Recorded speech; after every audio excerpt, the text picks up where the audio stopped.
नमस्कार दोस्तों, मैं आपको एक कहानी सुनाती हूँ। ये जगन्नाथपुरी की कहानी है।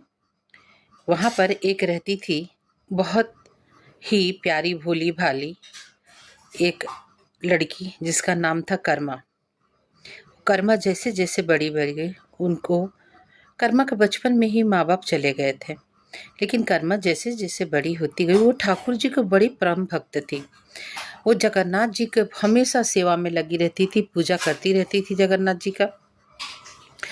और जगन्नाथ जी जैसे कर्मा बड़ी हुई, कर्मा तो उसको कर्मा बाई के नाम से जाना गया, और जगन्नाथ जी के लिए वो भोग बनाती थी। वो भोग में डालती थी खिचड़ी।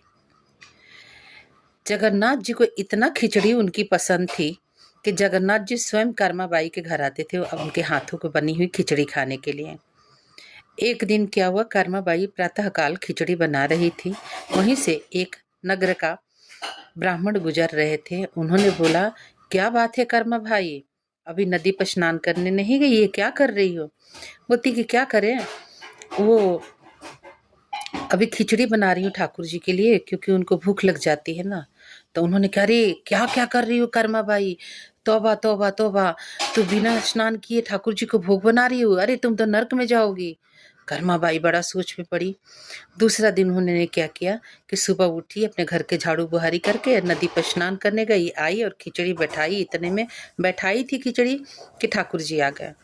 बोलो, कर्मा बाई भूख लगी है, मुझे दे दो खिचड़ी खाने का।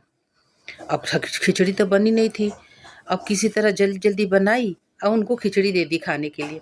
जैसे खिचड़ी डाली, उधर जगन्नाथपुरी के मंदिर में घंटी बज गया। अब भगवान क्या किए कि बिना खाए चले गए। जल्दी जल्दी गरम गरम खिचड़ी थोड़ा सा खाए और चले गए।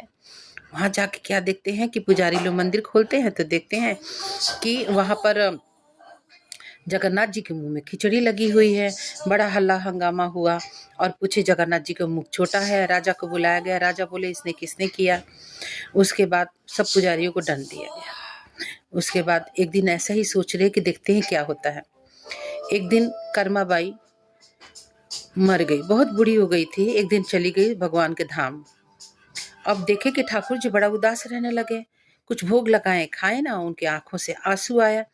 बड़े पुजारी पंडालों उनसे आग्रह किया कि हे प्रभु, ऐसी क्या त्रुटि हो गई जो आप भोग नहीं खा पा रहे हैं, इतने उदास रहते हैं।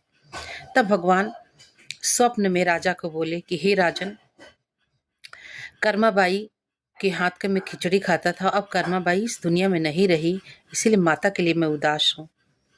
उस दिन से राजा ने नगर में बोला कि हे, सबसे पहले प्रथम भोग ठाकुर जी को खिचड़ी लगे। तो बाजरे की खिचड़ी प्रातः काल में आज भी जगन्नाथपुरी में बनती है। यदि मेरी कहानी सुनाने में आप लोग को आनंद सुनने में आया हो तो मेरे वीडियो को लाइक और सब्सक्राइब करें, और कोई त्रुटि हो तो हम क्षमा चाहेंगे आप लोगों से। जय जगन्नाथ।